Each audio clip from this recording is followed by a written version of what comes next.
I think we're onto something. Like you yeah, said. totally we're onto something.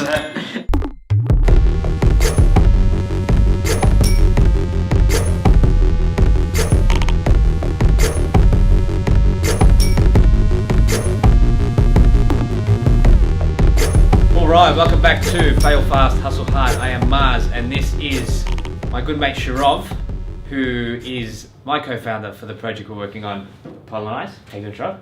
Very good, Mars. How are you? Yeah, pretty excited actually. I'm pretty excited. pumped. This is the first actual event that we've done around our concept that we've been developing for how long? Like 6 or 8 months. 6 or 8 months. Sharov and I have known each other for probably 4 years. Yeah, 4 or 5 years, something like that. We've always been connected in terms of talking about innovation. Sharov runs Pongo Labs with Luke, and they do some amazing stuff in tech.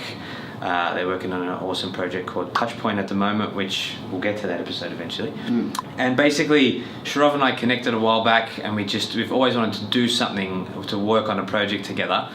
And we started with the idea, which was originally called Tinker. Tinker, yeah. I think actually it was a conversation I remember at lunch where we were talking about our lives and the way we work, where we sort of just go and do things. We don't write like long papers about them and things like that. We just do them. And how that's kind of undervalued, I guess. Or as a way of creating things, that's actually the way it works. It's not actually this long-winded process. So then we just sort of evolved it from there, right? We're like, how does innovation actually happen? It happens through this process of tinkering, coming up with ideas, and then you said at one point it's a spark process. You spark, and then I take that spark and it lights something, and then we work together. We work back, And so I think it's all that system's all come out of just that one simple idea. Yeah, definitely. That you have your time to yourself to make an idea, but then you bring that to the group, and then that idea generates further ideas. And also, I've always remembered what you once said, which was share early and share often. That's got to be part of it, right? And I see so many people who think the opposite. They're always trying to keep and protect it. That's, I think, a big part of the discussion was that we want to encourage sharing. We want to create a place where people share and a system for people to share. And also the basing it on your hunch that innovation should emulate evolution in a way. And look, it is a hunch. But I worked with different environments, as have you, music groups, students, university projects, software projects, businesses of various kinds, and you look for what's common, right? And this is the common thing, that it does evolve over time, sometimes really quickly, like little iterative steps. So just feels right. It does feel right, doesn't it? And it's interesting though. So before we started this, Sharov was running a program called Innovation in the Wild. I guess I'll let you explain that. Well, it was very simple. It was taking students from colleges and universities who don't normally get a chance to work with business, and we brought them in to small groups.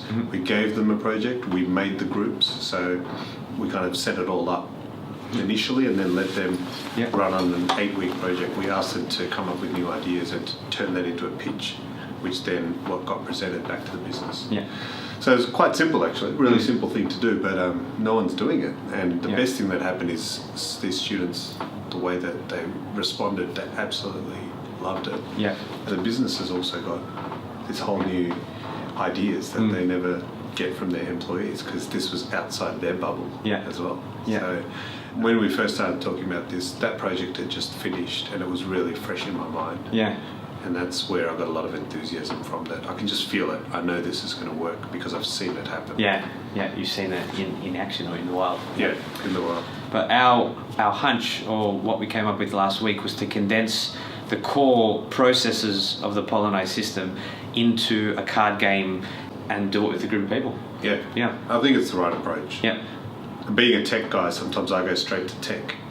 But this idea that actually doesn't have anything to do with tech, that's been the big insight for me. You come up with something, and nowadays it's like, let's make an app. But this idea has nothing to do with technology. This is just a new way to get people to interact in a simple system, right? Yeah. And so that's like a genius moment for me when you said, let's just get a bunch of people to do it on paper. And see if it works. But it is a game. Yeah. It's totally a game, and we're going to use tokens and just bits of paper, and anyone can do it. And I like that simplicity. And it can be replicated. Yep. Well, I guess we'll see if it works. Yeah. It'll be fun.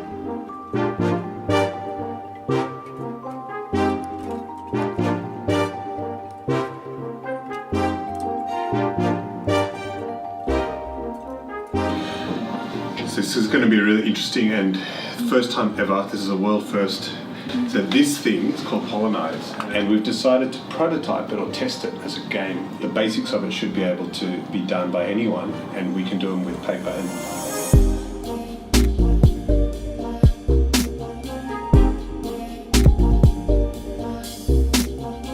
It's all about generating ideas. An idea which might seem stupid could turn into something brilliant, and vice versa. Right? And if you like the idea, you Polynize it.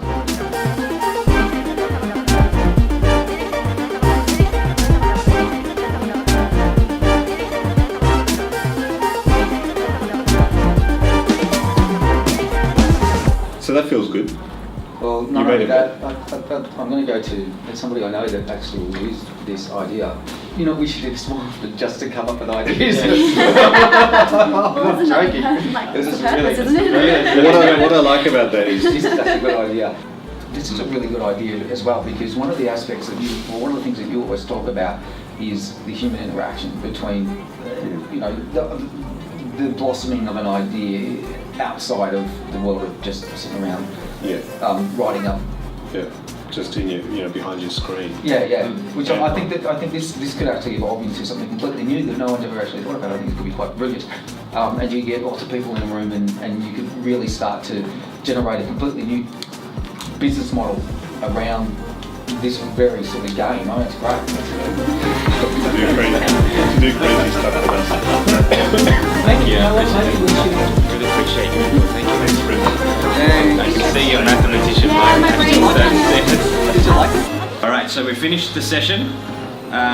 It was an hour and a half long, which actually went quite quickly, didn't it? Could have gone longer. It could have gone longer. Just some of these ideas were starting to feel like they were getting momentum. Yeah. And might have done with another couple of rounds. Yeah.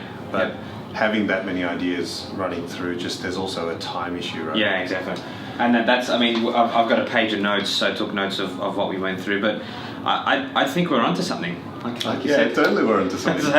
No, it felt really good, and it flowed. Yeah. So the main thing I was looking for was it natural? That's one thing that I cared about. Yeah. Was it natural? And even though we had to explain stuff, really at the end of it, the number of rules here aren't that many. It was easy, I think, for people to get it. Yeah, it's more by the doing that people get it. Yeah. So I almost need to so. do like a demo round or something. Yeah. Even super simple without even I thought. I mean, once we had gone through 1, 2, 3 and collaborated, they got it. It was probably the hardest part to understand is that collaboration bit. Yeah. Because until then, it's kind of like give me your ideas. Everyone bet on ideas. Yeah. It's sort of like idea casino. Yeah. At that point, but it's the collaboration and then feeding it back.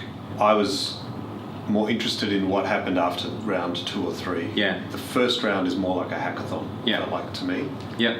Give me it was a brainstorm. Yeah. Right? But it's the refinement and the ones that started to emerge as winners really interest me. Yeah.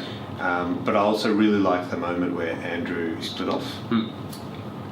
I liked the fact that he split off and then came up with something better. Yeah. Based on his pitch, I wasn't really into it. Yeah. But then when he explained it, the others were. Yeah. You know, and then I think you did as well. Yeah. Did you? I Polynized his idea. So even though you weren't into it initially, later you joined up with it. There's definitely a lot of questions that have been raised, but I think they're all eventually going to lead to us refining a potential solution. Awesome. For a first time. Yeah. Like really awesome. Because I don't know about you, I didn't have that many expectations. Yeah. I thought if it's not boring. Yeah. Already we're on a winner. Yeah. So if it's not boring and if it I think the worst thing that could have happened is if people kind of walk out going, "What's the point? Yeah. I don't get it." Yeah. That's the worst thing that could have happened. But Yeah, definitely.